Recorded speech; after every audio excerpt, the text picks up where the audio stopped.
At the risk of interrupting my own wife, we will make a start. I'm sorry to interrupt your conversations.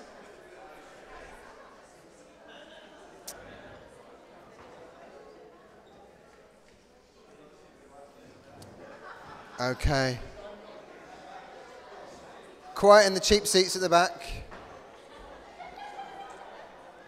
It is fantastic to be here. This is a very, very significant day for this site, for this church community. Before we read the Bible together, it would be a good idea if people produced a Bible. If you've got a Bible with you, now is the moment to find it, either on your phone or your tablet, or there's also a book version out. God's got a book out. And if neither one of those applies to you, but you think, I'd like to open the book just to check that Chuck isn't reading from the Watchtower, then now is the moment to just stick up your hand, and Adam Foster is going to be the Bible monitor. If I could, in the kindest, gentlest way possible, rebuke this congregation for one thing, and just invite you to make a choice from next Sunday onwards, it would be this. You're all wondering what it's going to be. You know, when let's say you go to the theatre or a pop concert or something like that, you pay your money, and normally you want to try and be as close to the front as possible. And it so happens that in church we have exactly the opposite habit. We want to be as close to the back as possible. And that works really well for you, but it doesn't work very well for visitors, because visitors don't want to sit near the front. They want to be towards the back, and you're taking their seat. And so if you're a regular member of this church, can you next Sunday, in fact, the real money seats are these ones here, where Frankie's sitting right now, because it's the furthest way from the door. And so if you're visiting and you're coming in, you're never going to find those seats, and you're never going to choose to sit in them. And so please, from next Sunday, if this is your church, this is your family, please will you fill up from that side, fill up the front 2 rows here first before you even think about going anywhere near over there. Not that there's anything wrong with the people who are sitting over there. Anyway, I'm in danger of digging myself into a great big hole. So I'll pray.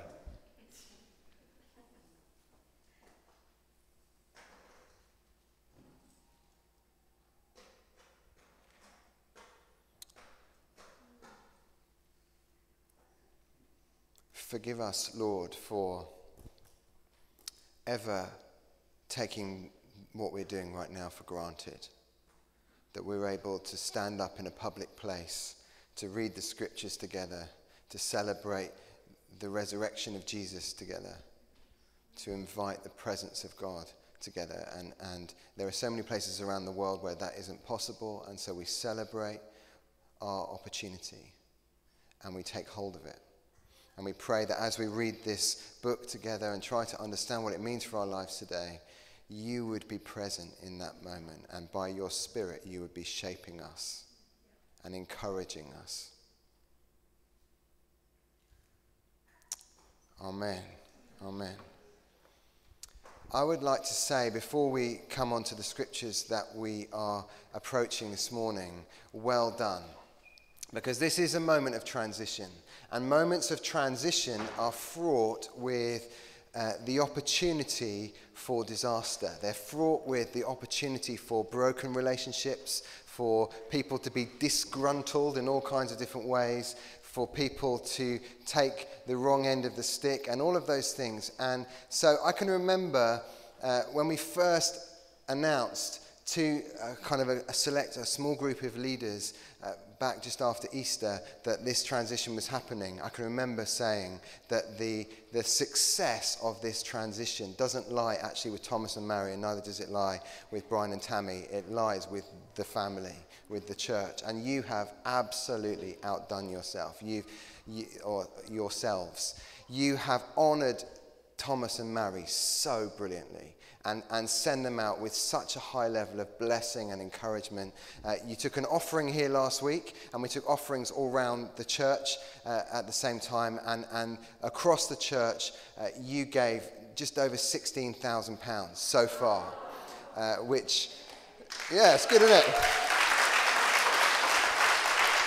So that is so brilliant. So they are going with a clear sense of everybody loves them and it wants to see them win, and so that's so fantastic. But also you have welcomed Brian and Tammy so brilliantly, and again gone above and beyond at every opportunity to bless them, encourage them, welcome them, and so just thank you so much. And so therefore we're in fine fettle, and the best is yet to come. Absolutely, the best is yet to come. I don't know whether you've ever slept rough. I don't know whether you've ever slept on a pavement before. I've only done it once. And that was, before you start thinking like soup kitchen and all of that, it was more champagne and strawberries. I was queuing outside Wimbledon for tickets for Centre Court. And so the reason I'd arrived there was because I'd been watching the TV. And as much of us do, you watch the Wimbledon tennis on the TV, your immediate next thought is, I would be brilliant at that, isn't it? And so you immediately go under your bed, you try and, you look around, you find your tennis racket. And so I've been playing tennis for a couple of days. I was already expecting that next year I would be invited to play at Wimbledon. And so I thought maybe me and some friends should check it out, check out the ground, never been there before. And so we queued up overnight. Really early in the morning, 5 or 6 in the morning, they kind of prod you awake, and then they kind of shuffle you all into a closer queue. And then I actually got tickets about 3 rows up, centre court, just in front of the commentary box. It was an amazing, amazing seat. And this is a little while ago, so I saw Roger Federer, but he was playing Leighton Hewitt, who you don't see play singles very much anymore. And from the very first strike of the ball, I knew that whatever I thought I'd been doing for the last few weeks, it wasn't tennis. It was nothing like tennis, because there was a pace and a power and a skill and a precision with which they were playing that was completely missing from my game. Whatever I thought it was, it certainly wasn't tennis. And the point is, we may have perceptions about who God is, about what he's like, until we meet him. And then we realized that really we had no idea. And in particular today, what we're going to be looking at is God as the king. We may have a perception about what a king is or what a king does. But when we encounter God as king, we realize actually we had no real idea. And so we're going to be looking at Revelation chapter 4. And if reading the Bible is new to you, then the book of Revelation is the last book of the 66 books of the Bible. So if you go to the maps at the back and then work forwards, then you'll come to Revelation. And then we're looking for Revelation big number 4, verse 1. And this is the Apostle John writing. He says, "After this I looked, and there before me was a door standing open in heaven. And the voice I had first heard speaking to me like a trumpet," that's Jesus' voice from the previous chapter, "come up here, and I'll show you what must take place after this."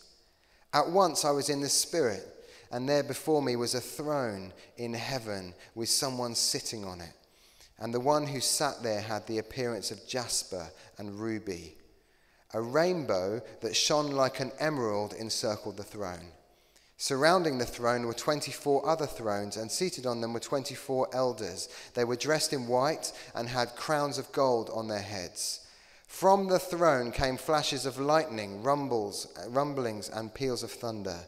In front of the throne, 7 lamps were blazing. These are the 7 spirits of God. Or actually, if you look at the bottom, there's a little footnote, the 7-fold Spirit of God. That's the Holy Spirit.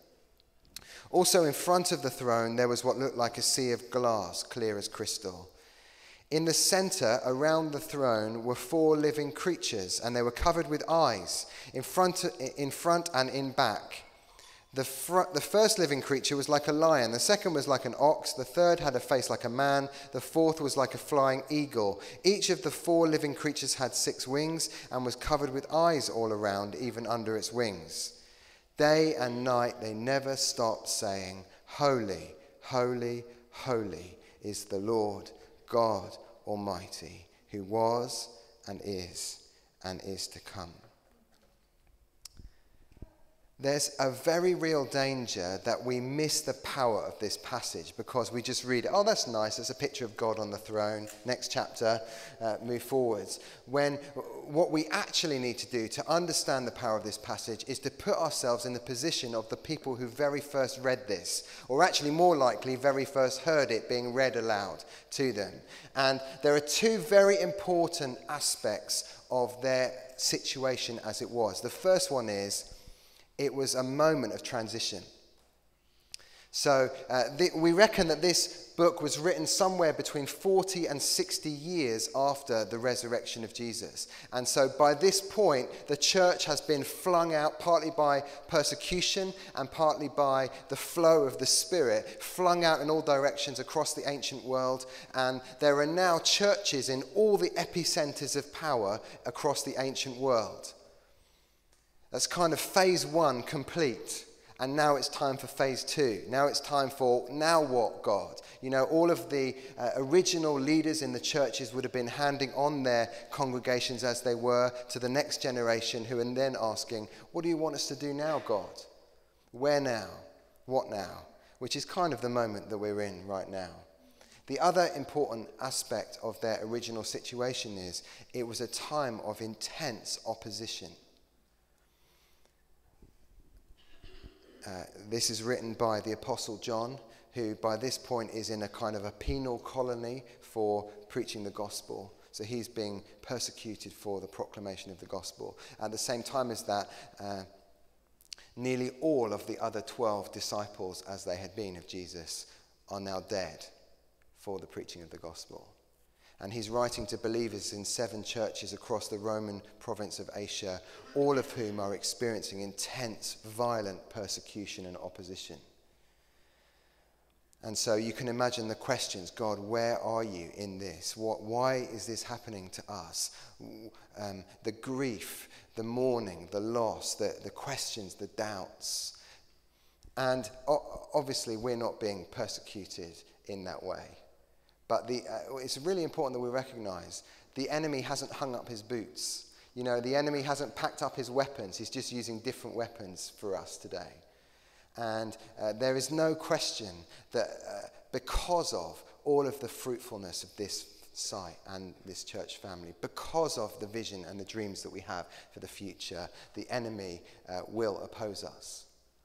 And so the question is, what do we need to know? You know, what is God's message to people who are in phase 2? What is God's message for people who are being opposed? And the answer is, God, the King, is on the throne.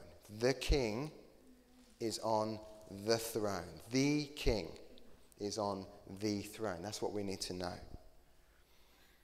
A couple of years ago, the Queen, our Queen, went to visit the Sept where the Game of Thrones is filmed in Northern Ireland. I've never watched that programme, but I'm sure some people here have. And she, as she was being shown around the Sept, she was shown the throne. It's a kind of a throne made out of swords. Anyone know what I'm talking about, this throne from the Game of Thrones? A few people. So it's quite a magnificent thing to look at. It's made out of swords. It looks quite impressive. And as she was being shown around, she was invited, would you like to sit on the throne? And she went, no, it's all right, thanks. It's like, no, it's all right. I've got one at home. I've got a real one, not just a film set. And then at the end of her trip round, they gave her a gift. And what they gave her was a miniature version of the throne made out of swords, this little miniature thing. Here you go, ma'am. And, I mean, what did they think she was going to do with it? I mean, really? She's going to use it as a pooper scooper for the corgis. It's like, what is that? Why would you give a real queen who has a real throne a miniature thing like that? And the point is that we worship the King who is seated on the throne. All the other thrones, all the other seats of power in the known universe are really just like pooper scoopers compared to the real king and the real throne. I wonder where I am on my notes. Okay, so what kind of a king is he? What kind of a king is God the King? Well, number one, he's a king with an open door. I remember my first day at secondary school, and it was, I'm going to call it a state school with aspirations, right? So we were ushered in, all of us new kids, with our blazers that were far too big for us, into this school hall, and there were wood panels lining the walls with lots of lists of names of dead people, and then we sat down facing the front. The prefect stands at the front, and he's got like a little mini gown thing on, and he kind of, like that, and we all knew, oh, better stand up. And then the headmaster comes in from the back looking like Dracula. So he's got this big black flowing cape. He kind of, his shoes have obviously got very hard soles. And so he's like click, clop, all the way up to the front. And he looks terrifying. And he stands at the front, and we sit down, and he gives us this speech. I've no idea what he said for most of the speech. But I can remember him saying this. I remember him saying, "My door will always be open to you if ever you would require my assistance." And he said it in the least inviting way possible. Like, just so you know, never darken my door. It was that kind of my door is always, it was like, no it isn't. And sure enough, for the 7 years that I went to that school, his door was literally never open. I never saw, even through a crack in the door, what was beyond that door. His door was never open. Our God, his door is always open, and no man can shut it. It says that in chapter 4, verse 1. After this I looked, and there before me was a door standing open in heaven. And in fact, it's in direct contrast to the very end of the previous chapter. So actually the previous paragraph to this paragraph, where Jesus is standing at the door of the church and the door's closed. And he's trying to break into the church. Let's hope that we don't have that kind of a situation where Jesus is trying to break into our church and he can't get in. It's like, I'm standing at the door, I'm knocking, please will you open the door? Conversely, God's door is always open to his church. For me, that tells us something about his posture towards us. He's like a father longing for his children to come home. He's leaning towards us. He's open towards us. He never draws a line. He never shuts the door. He's never closed towards us. His door is always open. I don't know whether the name Helmut Kohl is familiar to many people here. He was the German chancellor who was responsible for the reunification of Germany in the early 90s. Amazing leader in so many ways. But his family life was a disaster. He had a wife who struggled a lot with illnesses, in particular mental illness, and he completely neglected her. He was hardly at home. He had a series of extramarital affairs, one after the other. In fact, probably not one after the other. And his relationship with his children was just a disaster. He was like this completely missing dad. And in his son's autobiography, Walter Kohl wrote this. He said, "Every boy dreams of a father with whom he can explore the world. He can go camping with him or play soccer, and every boy hopes to have a father who is there for him. I was not able to reach my father." And then he goes on to talk about a moment in his adult life where he wrote to his dad, who by this point their relationship was completely broken down. And he said, "Can we meet up? Can we try to be reconciled?" And so they sat down for some food, and then he said, it was just really awkward. The conversation was just stilted and just awkward over this dinner. And in the end, Walter Kohl said to his dad, "Look, shall we just go our separate ways? Do you just want to split?" And his dad uttered the most tragic word that you would imagine would just cause eternal pain for his son. He just said, "Yes, I do want to split." And they never saw one another again. God, our Father, doesn't want to split. In fact, even if we want to split, even if we want to close the door, his door is always open to us. That's the first thing. He's a king with an open door. Secondly, he's a king who is Trinity. This style of writing, I don't know how familiar you are with the Bible, but certainly when I first came to faith, I came across the book of Revelation, and I was like, what on earth is this? You know, my friend Mike Pilavacci says, oh my goodness, someone spiked my Bible. You know, it's like, what is this? It's such an unfamiliar style of writing. It's got eyes, you know, there's creatures with loads of eyes, there are loads of thrones, there's like the occasional dragon. What do we do with that? When you're first a Christian, you think, what on earth am I supposed to do with that? It's a little bit like, you know, if I were to take my teenage son's phone and give it to my grandmother and say, this is what's going on in your great-grandson's life. She would read that, all the ruffles and the lols and the, you know, BFFs and all that, and she'd be like, I don't know what to do with that. That tells me nothing about my great-grandson's life. It's like unintelligible. And the truth is that what we need to understand is that this style of writing, it's got a bit of narrative in it, but it's not a story. It's got a bit of letter in it, but it's not an epistle. It's got a bit of prophecy in it, but it's not really, you wouldn't really call it a prophecy. So what is it? Well, actually, this is written in a style of writing that we don't have anymore, which is why it's so unfamiliar to us. It's written in a style of writing called apocalyptic literature. And it's a style of writing that was in use between 200 BC and 200 AD. And so if you were living at that kind of a time, particularly in a Jewish context, you would know what to do with this. There are certain rules that would apply, and you would kind of kick into those rules, and you would start to understand what on earth is happening in this passage. The first rule that we need to know is that the numbers are significant. It looks like this kind of great long, almost like a stream of consciousness from the Apostle John, but it's the opposite of that. It's a very carefully composed piece of literature, and the numbers are very significant. So, for example, there are 24 elders, not 23, not 25, there are 24, because it's symbolic of the 12 tribes of Israel from the Old Testament combined with the 12 apostles, the 12 disciples from the New Testament. It's a symbol of like the complete people of God. You'll notice, I pointed out as I was reading it, the sevenfold spirits, or the seven spirits of God. The number 7 is always a number that signifies completeness or perfection. So that's why you've got God building or creating the cosmos in 7 days, and then it's complete, it's very good, it's perfect.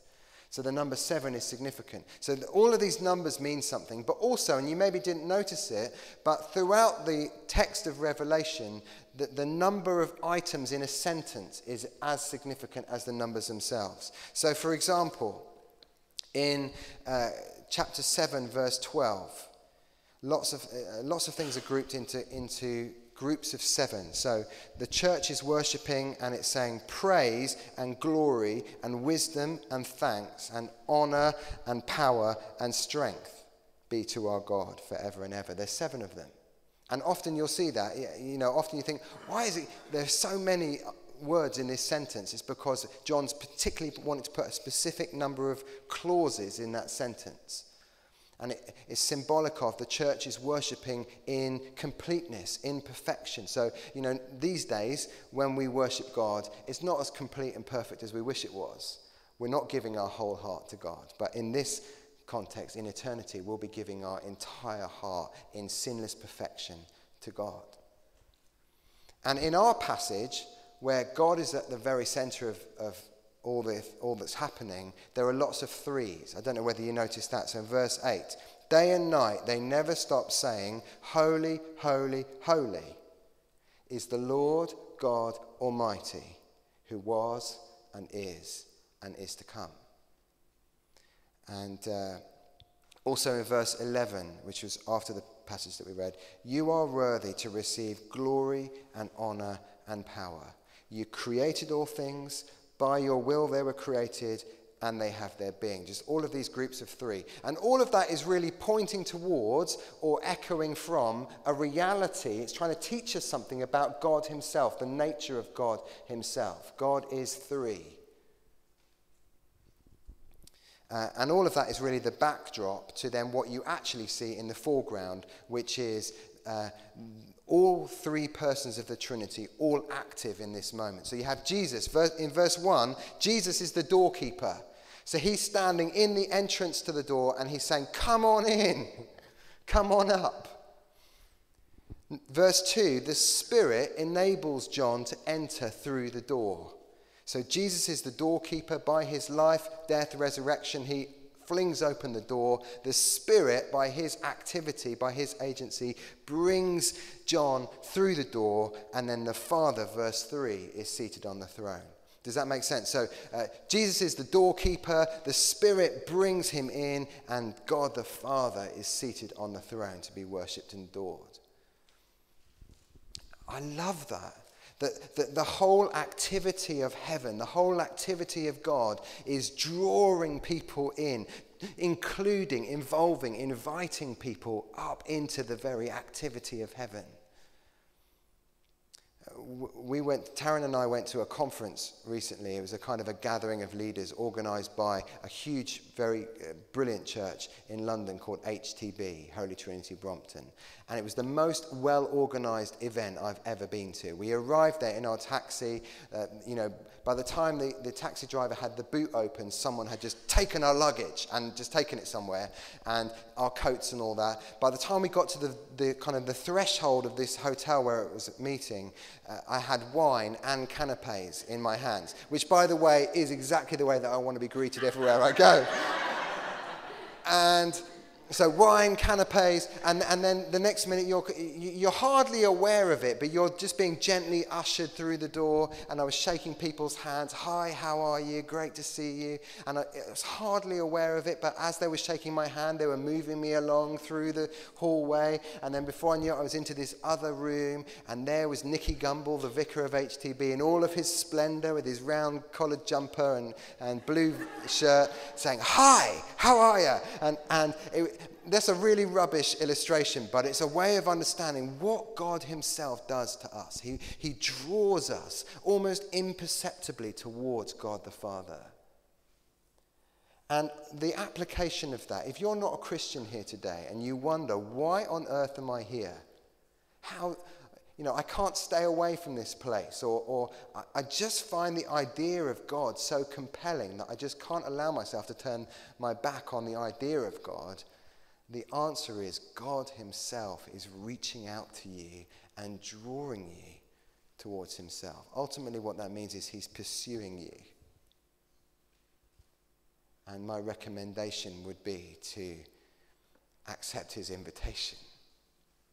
For the rest of us who are Christians,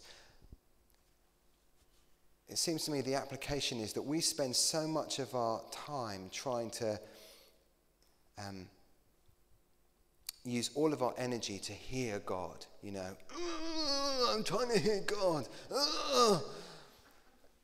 Or I'm trying to impress God or work my way towards him in some way, when actually this passage teaches us that we'd be far better off giving way to grace and just lifting our feet off the floor and allowing God by his Spirit to sweep us towards the Father, to find our Father in heaven by resting in him.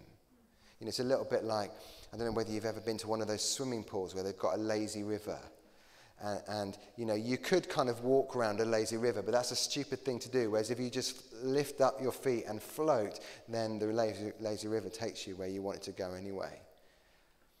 God the Trinity, God the King is Trinity, and he's pursuing us. Number 3, I'm using up all the time really badly. He's a merciful king. So I said earlier on that there are certain rules that apply to this kind of writing that help us to understand it. The first one is the numbers mean something. The second one is that you'll always find references to the Old Testament in apocalyptic literature.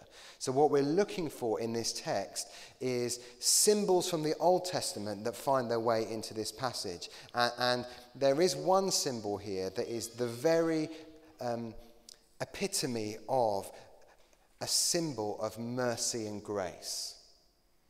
And of course, it's the rainbow that appears just after the flood in Genesis chapter 9, and then is repeated in Ezekiel chapter 1. The symbol of the rainbow, this amazing picture of God saying, I'll always be gracious and merciful towards you. And so here around the throne is an unending rainbow, coloured like an emerald. I don't know why. I don't know whether you've ever come across a rainbow that's a perfect circle. Normally rainbows have a beginning and an end, and if, they say if you get to the end of a rainbow you get a pot of gold, but you can never get there. But if you go up in an aeroplane or a helicopter, then it's possible to see a perfectly round rainbow, because it's a phenomenon to do with the light. And do you know what they call that? This is like every day is a school day. You can go home and impress your friends with this one. They call that a glory. That's actually what it says in Wikipedia, so it must be true. It's called a glory. It's called a glory. A symbol of God's unending mercy and grace. And so there is the throne in the middle of actually the whole cosmos. There is the throne, this symbol of uncontested power and authority and perfect judgment. But around the throne of judgment is a symbol of God's unending mercy. And so whenever we encounter God's judgment and power and authority, it's always mediated by his grace. Whenever we come to his authority and power, we always come via his mercy and his grace.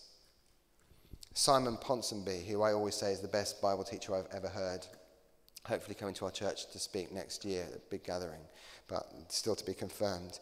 He has this amazing illustration of grace. He says, for years, he's been using this particular man as an example of evil in the world. So he'd been reading his newspaper one day, and there was a story there about this man and his friend who had decided to commit the perfect crime. And his intention was to kill a perfect stranger and get away with it. And things had gone really well right up until the point where he got caught. And so the trial was in the newspapers. And this guy had not come from the kind of background that you would expect. He'd been educated in the finest public schools. He'd gone to, I can't remember whether it was Oxford or Cambridge. No expense had been spared with his upbringing, and his, he'd had, in so many ways, the perfect, most idyllic childhood. And yet he'd gone on to commit this act of pure evil. And Simon had been using this guy's story as an illustration on the Alpha course. Every time he spoke on the Alpha course, there's an illustration of how evil isn't something that we catch from our environment. There's something about who we are. It's on the inside of us. And so he'd been using this guy for years. And then he was driving along one day, and he felt God say to him, "Do you believe that I could save that guy?" And he actually said to God, "God, no, you mustn't and you shouldn't. That would be inappropriate." And about a couple of weeks later, this guy in his church comes up to him who does the prison ministry in the church. And he said to him, "You'll never guess, that guy who you've been using as the very illustration of evil for the last 20 years, he's become a Christian in prison. And he's been so amazingly transformed by the power of the gospel and the power of the Spirit that he has been given early release. And he's coming to our church." And Simon Ponsonby was saying, well, in his heart he was thinking, well, we'll wait and see. I'll look him in the whites of his eyes and see how properly converted he really is. So anyway, he said this young man is the most sweet, godly guy. He gets to church early. He sits on the front row every week. He's lost in love during all of the worship. He sits there. He's just hoovering it all up. You've never seen a person more clearly connected with God. This illustration of pure evil has now become the perfect illustration of God's mercy and his grace. That is the King that we worship.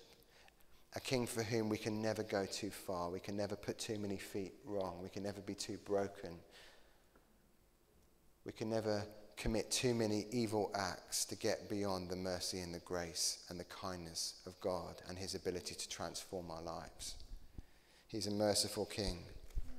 Oh my goodness. Okay, the last thing is he's the King of Peace.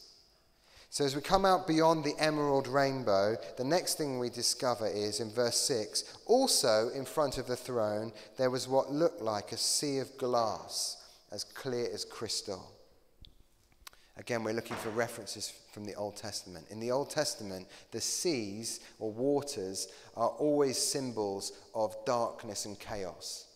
So, for example, right at the very beginning of Genesis chapter 1, when God speaks the cosmos into being, the very first state of that is the earth was formless and empty, darkness covered the surface of the deep.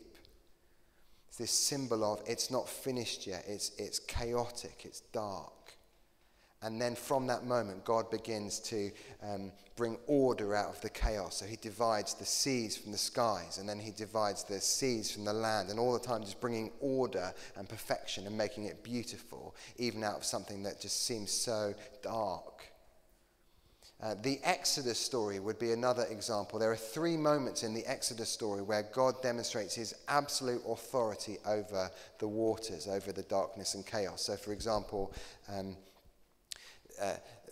the Israelites are escaping from Egypt, and as they're escaping from Egypt, God makes the waters part from the Red Sea, and they're able to walk through on dry land, and then he just allows the chaos to enfold back over the Egyptian forces. Then they're in the wilderness, and God says, I'm going to make water appear, authority over the water, out it comes out of the rock. And then later on, as they're crossing from the wilderness into the promised land, again, God makes the waters just pile up. That's why it's no coincidence. It's not just a neat trick when Jesus calms the storm. It's telling us something very important about who he is and what he does. He's the king who has ultimate authority over chaos and darkness. We live just by the Ithon estuary in Newborough, and where we live there is, it's beautiful. And on really, really still days, you just see ripples on the water, but you never see a perfectly flat sea. But what we're seeing in this picture is, in front of the throne, there was what looked like a sea of glass, as clear as crystal. It's a demonstration of God has imposed peace on the cosmos. I don't know whether all men here will have a man drawer. Some women here will have a women drawer or a girl drawer or something like that. I don't know what you keep in your man drawer. I keep all of the leads that come with the appliances that you buy, right? So you can't buy a toaster now without getting an additional lead for an extra purpose of which we know not. This is the lead for just using your toaster as a toaster, but there's also a lead here in case you want to use your toaster in Kazakhstan. There it is, just in the box. And there's another one in case you ever want to plug your toaster into your laptop and just, It's like, what do you do with these? And no one wants to throw these leads away, do they? I might need this lead one day. And so you put it into your man drawer. And over time, those leads get twisted and it all becomes like this ball of chaos. And there's always one lead that you need, isn't there? And that is either the one lead that is at the center of the ball of chaos that's impossible to remove, or it's the one lead that you don't own out of all the leads that you do own. The point is that in our lives, all of us, even though we present very well today, may I say, and we're looking like we've got ourselves in order, many of us, most of us, all of us have got one drawer or more in our lives in which there is chaos or darkness, or that we have no control over it. And we struggle to have control in every area of our lives, or to allow God to have control. But the thing is, God thrives on chaos. He knows what to do. He's able to bring peace. He's able to assert, even to impose peace in areas of our lives that feel chaotic or dark or like we don't know what to do. And so, for phase 2, as you are now in, And because we know that we will not be unopposed, God's word to us today is, the King has always been on the throne, and nothing can remove him from that position.